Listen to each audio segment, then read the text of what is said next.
After a couple of abortive attempts to take his life, Thomas Arden was killed in this house on Abbey Street in Faversham in 1551, killed by his wife, Alice, her lover, Mosby, and other accomplices.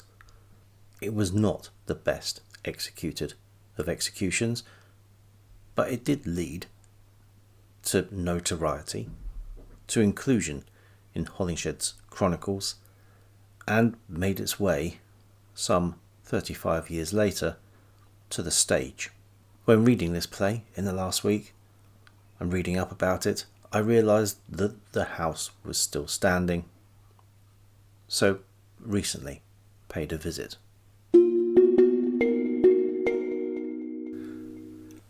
Hello, my name's Gavin, this is Genre Books, and I want to talk about some other Elizabethan dramas for Shaketember. When you watch Shakespeare or read a Shakespeare play, we are joining characters who, at the very least, are nobility. Quite often they are royalty, fictional or historical, or fictionalized historical. We don't often see the focus of the play being the common people. They're not entirely absent. They have to be represented. The common people are turning up to watch Shakespeare plays at the time just as much as the nobility were.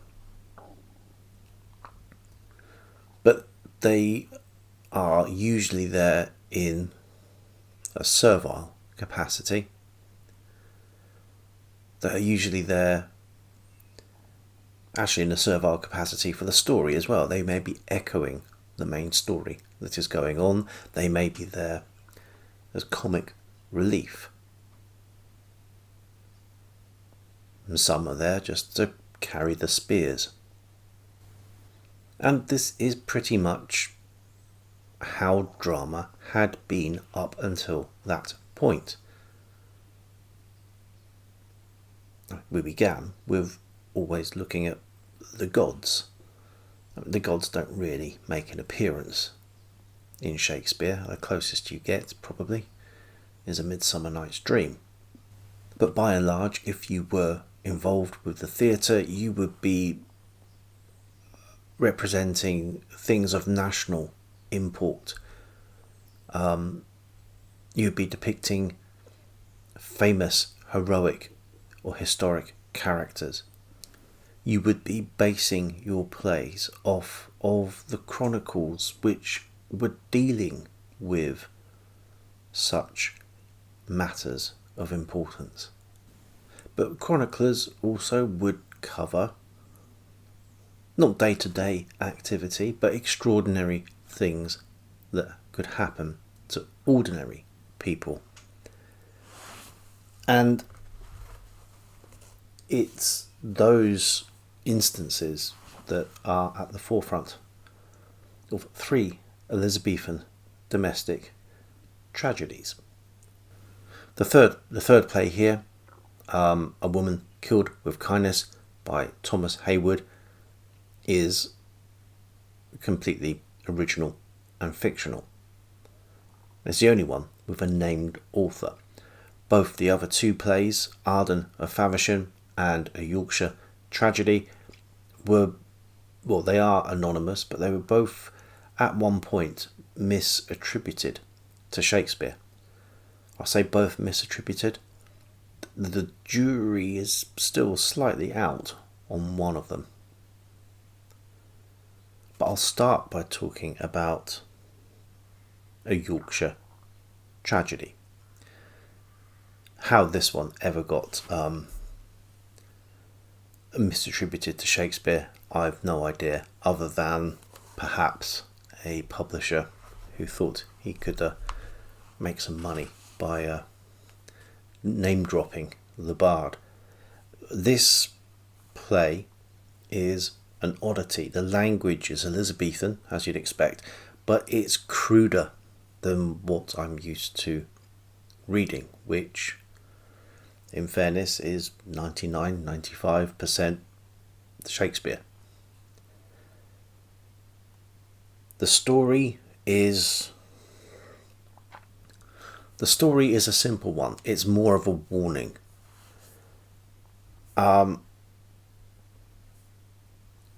The other plays are warnings as well, but this is much more direct. And it has to be. There's no time for prevarication. It's really short. It's a one-act play. 7 scenes, but just a one act. And it has, a lack of depth. You don't get into the character, why he might have acted in the way he did. He just comes across as a monster, and turning on a sixpence becomes absolutely penitent. A little bit too late. But as short as it is, it gives us a lot of the hallmarks of this small subgenre of domestic tragedy. It's so small because not many of these plays survive. They don't survive because they were that much more ephemeral, usually based on fairly recent events.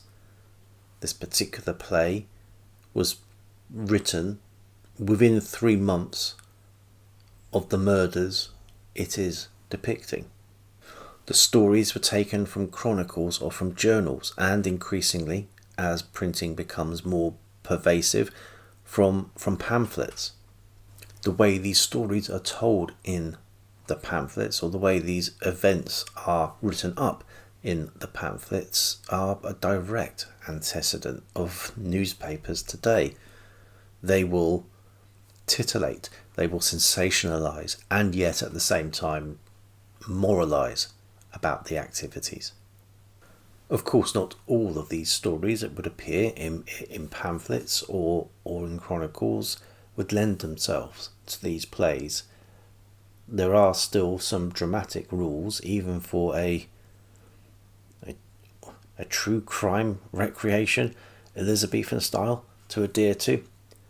Punishment must be seen to be done. Justice must occur. If there is penitence there, that absolutely helps. It won't help the eventual outcome. Justice is usually very harsh. But even if you have to follow some dramatic rules, these plays really are breaking new ground in other ways. This is popular plays relating to ordinary people. It's an antecedent of realism in theatre. Obviously this isn't apparent because it's still written in Elizabethan language. Maybe my brain is just hardwired to read Elizabethan language as being Shakespearean. Maybe that's the same for everybody else. Maybe that's why these plays do get attributed to Shakespeare. The one that doesn't, however, is the fictional one, A Woman Killed with Kindness by Thomas Hayward. This is an interesting piece. There's not much introspection here. A lot of stuff happens, but the characters do lack a certain depth, insight into their character to possibly explain their actions. Sometimes their actions just seem to come from nowhere. A fight begins in this play in the first act. Just an argument over who had won a bet. All of a sudden, 2 or 3 people are dead. Just as suddenly, later, they get to make it up to each other, and they're best buds again and end up becoming relatives. There's a little bit of a link between A Woman Killed with Kindness and a Shakespeare play I have read this week, Measure for Measure, where a woman decides to, or is persuaded to, trade her virtue for a reprieve for her brother. There is still moralizing, there is still a warning here. Possibly that warning is a little bit more toothless given its fictional nature. The last play I want to talk about is the one I opened the video with, and the play that starts this book, Arden of Faversham, or as it was then known, Arden of Faversham. This is a very fictionalized recounting of the murder of Thomas Arden, a man who is actually softened up in his representation in the play. Originally, the original story is from Hollinshed's Chronicles. This is the same source of information that Shakespeare used for Macbeth, and Arden comes across in those chronicles as a much less likeable individual, someone who had profited from the Reformation and the destruction of the monasteries. The house, as you saw at the beginning, it was built on some of those abbey ruins, which is why it's on Abbey Street in Faversham. This possessed a number of people, possibly turned a blind eye to his wife's long-running affair with Mosby because it benefited him in a business deal, and had taken Alice as a much younger spouse than himself, possibly again for business reasons. Some of this, not all of this, makes itself apparent in the play. Now, this play gets a pass to come under the Shaketember banner because it was attributed to Shakespeare on at least 2 occasions in history. One where someone probably just got everything wrong in a list of plays. Once by a local historian in Faversham in the 1770s who possibly had other motives for wanting to put Faversham on the map in literary circles. But the play has been attributed to William Shakespeare, Christopher Marlowe, who grew up not far from Faversham in Canterbury, and Thomas Kyd. There are others who say it was Thomas Kyd and William Shakespeare. There are some who say Thomas Watson, some who say Thomas North, some who say Shakespeare and another unknown.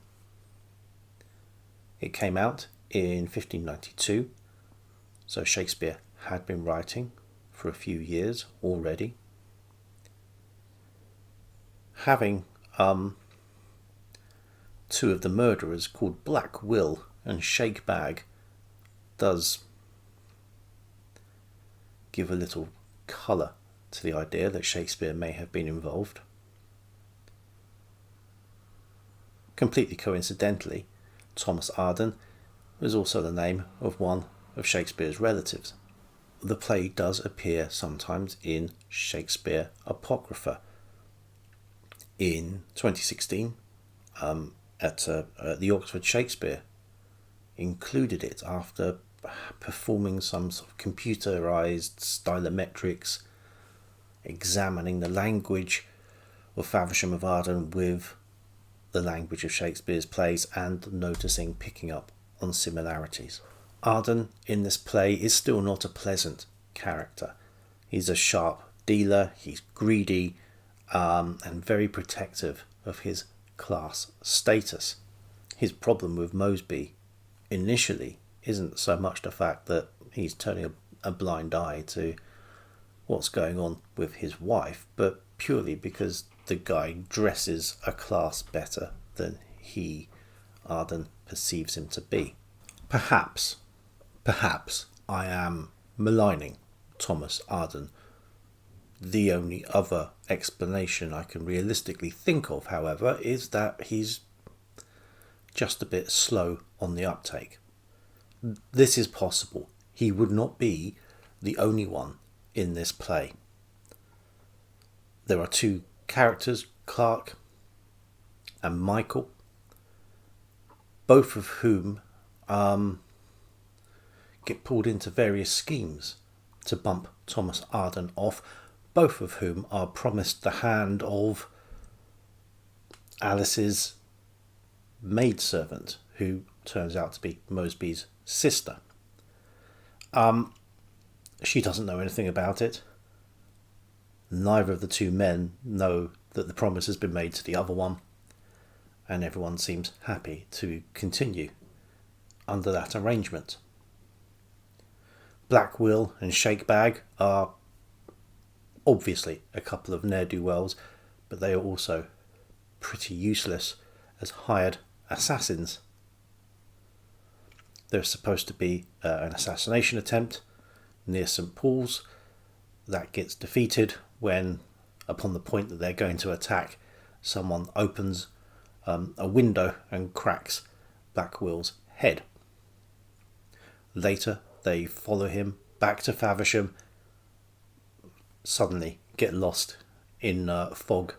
Were it not a serious subject, there are almost elements of slapstick about Arden of Faversham. There are 4 murder attempts in one scene alone, or at least talk about 4 different attempts. A poisoning, there are 2 poisonings planned actually. The one he actually escapes from when Alice gets the instructions for using the poison wrong and dumps it all on the top of the meal rather than mixing it in, so that when Thomas tastes it, thinks that's a bit off, I won't have it.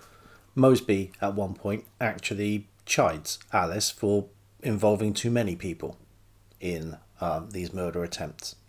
But if we didn't have so many people involved, we wouldn't have had the most bizarre attempt, which is some kind of optical poison.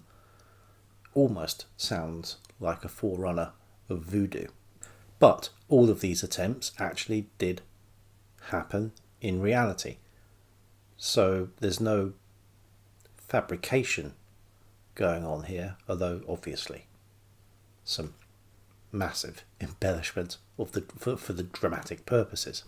And as a longer piece, Arden of Faversham is able to allow us to dip more into the reasons for wanting to kill him. Arden is not presented well himself. It's pretty obvious that Alice has been married off to Arden, a much more older man, as some kind of thing to seal some business deal. She's not happy about it. She never really isn't like she was in love with Arden and fell out of love with him. She didn't want to be in her position in the first place. There are out and out villains in Black Will and Shakebag. They're almost they're a very dark comic relief. And the final murder attempt, the successful murder attempt, is, after all of the scheming, unplanned, chaotic, and the judgment, the justice is swift, mostly because of their absolute bungling of it. After all of the planning, they end up just as a mass stabbing spree. He's stabbed so many times there's blood all over the kitchen, just at the moment that they're expecting to receive visitors who duly turn up. They're left with minutes to try to cover everything up. It almost becomes farcical. The maid, Susan, has only now been brought into as an accomplice. to this murder. She wasn't involved in the actual murder, but she's now involved in the cover-up. She pays a price for this. They drag the body out to a nearby field and come back into the house, forgetting that it has been snowing, and when it comes to be investigated by the mayor and the city watch or whatever they are of the town, they simply follow the footprints out, find the body, follow the footprints back, make an arrest. Alice immediately confesses. She's already under a bit of trauma. When she's been trying to scrub the blood out, we get a little bit of shades of Macbeth. They can't get rid of the blood stains. The blood seems to be seeping up, replacing itself as quickly as they can clear it away. Her confession is immediate, and she immediately implicates everybody else who has been involved, including some poor man called Bradshaw, who all he did was deliver some letters as requested. Turns out these letters were planning murders. He didn't know this, yet there he is, hangs with the rest of them. Well, not quite hangs. The maidservant is burnt at the stake. Black Will and Shakebag escape. Shakebag is caught in London. I think he's hanged. Black Will gets as far as the Netherlands, but involves himself in another crime and also gets hanged. Hanged? Certainly executed. I'm not sure how strong a lesson can be inferred from this, other than the basic, it's not a good idea to kill people. It is certainly an excuse for presenting something, as I said earlier, a little titillating, a little prurient, a little sensationalist, tacking the moral onto the end. But it is a truly popular kind of play, and it is difficult for me to identify the antecedents of this play. If anybody knows, has examples of stuff that came before which presents itself in this dramatic reconstruction of domestic violence, then I would like to know about it. Not many examples of this kind of play survive. We have a fair few titles because what was playing at theatres was written down, but no text survives. We know that there were a number of these types of play, but we have around about a half dozen extant examples to give. Again, I find it unlikely Shakespeare wrote this. He may have had a little bit of a hand in it.